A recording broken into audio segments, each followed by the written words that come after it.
झारखंड में mob lynching विधेयक को लेकर के कई सारी बातें सामने आई थी जब राज्यपाल के द्वारा उस विधेयक को वापस लौटा दिया गया था। साथ ही साथ उसमें कई सारी त्रुटियां जो है वो राज्यपाल ने यहाँ पर बताई थी। उसके बाद इस विधेयक को लेकर के विधानसभा में और साथ ही साथ सड़कों पर भी इसको लेकर के आवाज़ जो है कई सारे नेता बुलंद कर रहे थे।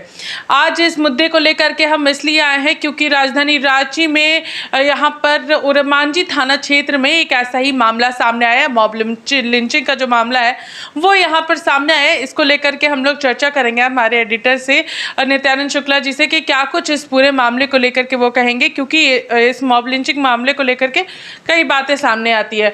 राजधानी रांची में ओरमांझी थाना में ये मामला जो है वो सामने आया। मिथुन सिंह जो नामक व्यक्ति जो है वो आरोपी थे। चोरी के मामले में कई सारे लोगों ने पीट पीट करके उन्हें मार दिया और 8 ग्रामीणों को गिरफ्तार किया गया इस मामले में।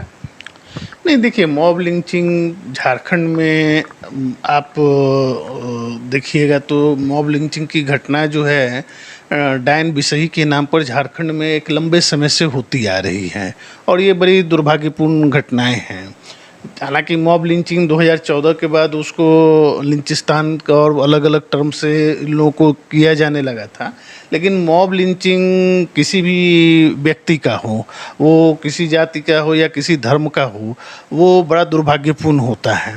इसको केवल हमारे कुछ लोग हैं जो केवल एक कम्युनिटी के लोगों को अगर जो पीट पीट कर मारा जाता है तो उसे एक बहुत बड़े स्केल पर दिखाते हैं, लेकिन मॉब लिंचिंग किसी भी का हो, हम बताएं जैसे कि झारखंड में पीट पीट कर जो हत्या करने की घटनाएं हैं वो सबसे ज़्यादा डायन बिसही के केसेस में हमें देखने को मिला है।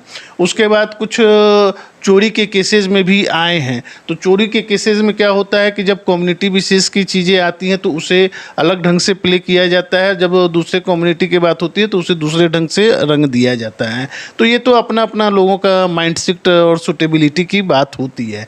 मॉब लिंचिंग किसी भी तरह से किसी भी सभ्य समाज में इसको जस्टिफाई नहीं किया जा सकता है और ये जो घटना हुई है ये बहुत दुर्भाग्यपूर्ण है। और लेकिन निर्भर ये करता है कि इस तरह के केसेज में एक स्पीडी ट्रायल होकर कन्विक्शन होना चाहिए। इस पूरे मामले को रोकने के लिए, यानी कि मॉब लिंचिंग मामले को कम करने के लिए, रोकने के लिए झारखंड सरकार की ओर से मॉब लिंचिंग विधेयक बनाया गया था। उसमें त्रुटियां राज्यपाल के द्वारा बताई गई और उस विधेयक को सरकार को वापस लौटा दिया गया था कि इसमें जो त्रुटियां हैं उसे ठीक करके वापस इसको लेकर के फैसला किया जा सकता है। लेकिन इस विधेयक को लेकर के अभी फिलहाल कोई भी चर्चा देखने को नहीं मिल रही है। विधानसभा में भले ही कुछ विधायकों ने इस मामले को उठाया था।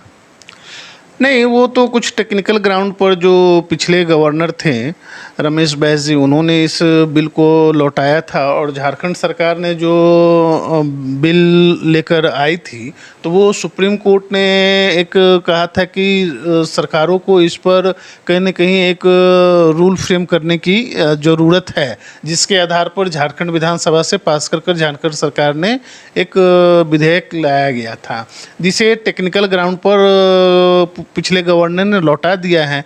लेकिन एक सशक्त और न्यूट्रल कानून होना चाहिए कि वो हर व्यक्ति, हर समाज के व्यक्ति को, वो किसी भी जाति का हो या धर्म का हो, उसे समान दृष्टि से देखते हुए मॉब लिंचिंग की घटनाओं पर रोक लग सकते और ऐसे सख्त कड़े कानून की आवश्यकता है। हम लोग अगर दूसरे मुद्दे की बात करेंगे तो वो कर्नाटक में जो विधानसभा चुनाव हुए 224 सीटों पर, उसको लेकर के हम लोग चर्चा करेंगे, क्योंकि आपको बता दें कि 13 मई को काउंटिंग होना है और जो यहाँ पर एग्जिट पोल सामने आए थे और वो कई सारी चीज़ें जो है वो हम लोगों को कल साफ हो जाएगी, क्योंकि कल 13 मई है और 13 मई को कर्नाटक जो चुनाव हुए हैं उसकी काउंटिंग, जो वोट हुए हैं उसकी काउंटिंग होनी है। उसको लेकर के क्या कुछ कहिएगा, क्योंकि बताया जा रहा है कि कांग्रेस एक अच्छे पोजीशन में है, लगभग 130 से 140 सीट पर कांग्रेस यहाँ पर जो है वो यहाँ पर विजय हो सकती है। देखिए, कांग्रेस का जैसे इसके पहले भी हमारे आपके चुनाव के पहले एक चर्चा हुई थी, मैंने उस समय भी कहा था कि कांग्रेस का कैंपेनिंग सही दिशा में जा रहा था और कांग्रेस एक कंफर्टेबल स्थिति में कर्नाटक में थी। कांग्रेस के लिए सिचुएशन थोड़ा सा बीजेपी ने उसे किया जब वो कांग्रेस ने अपना मैनिफेस्टो लेकर आया और बजरंग दल और पीएफआई को समान रूप से इक्वेट करते हुए और दोनों पर बैन करने की बात कही थी, तो उसको लेकर बीजेपी हमलावर हुई और कांग्रेस कहीं ना कहीं बैकफुट भी गई थी। इसमें आपको याद होगा कि जो कांग्रेस के अध्यक्ष हैं मल्लिकार्जुन खड़गे, उन्होंने कहा कि मैंने तो 80 मंदिर बनवाए हनुमान जी के। उसके बाद शिव कुमार जो उनके नेता हैं, उन्होंने कहा था कि हम हनुमान मंदिर अपने राज्य में बनवाएंगे। तो वो कहीं ना कहीं चीज़ों को एक अलग दिशा में वो गया था।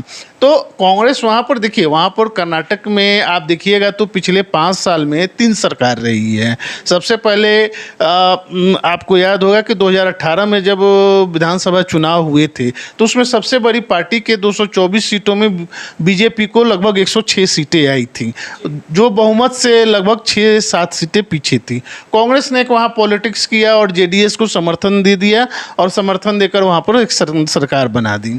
बीजेपी ने फिर अपना पॉलिटिक्स कर वहाँ पर क्या किया कि वहाँ पर विधायकों से इस्तीफा कराया और अपनी सरकार बनाने में सफल हुई। तो उस समय जो बीजेपी के लीडर हैं, लिंगायत बहुत बड़े लीडर हैं, येदुरप्पा जी उस समय मुख्यमंत्री बने। येदुरप्पा जी के बाद 21 महीने पहले फिर इन्होंने बोम्बई जी को मुख्यमंत्री के रूप में लाया। तो हम लोग देखते हैं कि कुमार स्वामी, येदुरप्पा और ये आपको बोम्बई, ये 3 मुख्यमंत्री हुए 5 साल के दौरान में। तो कहीं ना कहीं एक गवर्नेंस का मुद्दा और करप्शन 40% कमीशन का मुद्दा कांग्रेस ने खूब बड़ा भुनाया भी, और जिसका कहीं ना कहीं लोगों में एक अपील भी देखने को मिला था। तो जो एग्जिट पोल के आए हैं उनमें क्लियर कट इंडिकेशन यही दे रहा है कि कांग्रेस वहाँ पर मेजॉरिटी पाने की स्थिति में दिख रही है। वैसे कभी कभी क्या होता है कि जो एग्जिट पोल होते हैं वो फेल हो जाते हैं। जैसे पिछले बार के भी चुनाव में बीजेपी को लगभग 90 सीटों के आसपास में वहाँ रखा गया था और बीजेपी वहाँ पर लगभग 106 सीट लेकर आई थी। तो इस बार सबसे बड़ा देखना ये होगा कि कर्नाटक में सरकार वही बनाएगा जो 100 सीट पार करे कम से कम। तो अब देखना ये है कि आखिर कल क्या कुछ निकल कर सामने आता है। कर्नाटक जो काउंटिंग होगी उसमें क्या कुछ निकलता है, जनता ने किसे अपना समर्थन दिया है। उसमें एक चीज़ और ये है कि अभी से ही जो कांग्रेस और ये बीजेपी हैं, जो इंडिपेंडेंट कैंडिडेट्स जीतने वाले हैं उनसे उन लोग कांटेक्ट शुरू कर दिए हैं।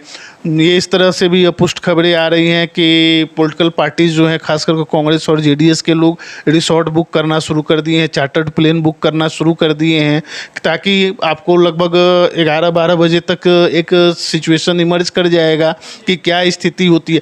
अगर जो क्लियर कट मेजोरिटी से पार्टियां छूटती हैं और ये जब खेल होना शुरू होता है तो उसमें हम लोग को एक फिर चीज़ें देखने को मिलेंगी, वो चार्टर्ड प्लेन एक दूसरे राज्यों में उड़ कर जाना। तो उम्मीद करते हैं कि कर्नाटक की जनता ऐसा स्प्लिट वर्डिक्ट ना दी होगी जो हम लोगों को कुछ राज्यों में देखने को मिला है, फिर कल से देखने को ना मिले। तो आखिर कर्नाटक में कौन होगा किंग, ये पूरी चीजें जो है वो कल जब काउंटिंग पूरी हो जाएगी तो वो हम लोगों को साफ तौर पर देखने को मिलेगा। फिलहाल मेरे साथ इतना ही, तब तक के लिए देखते रहिए रिपोर्टर पोस्ट। मैं पूजा, नमस्कार।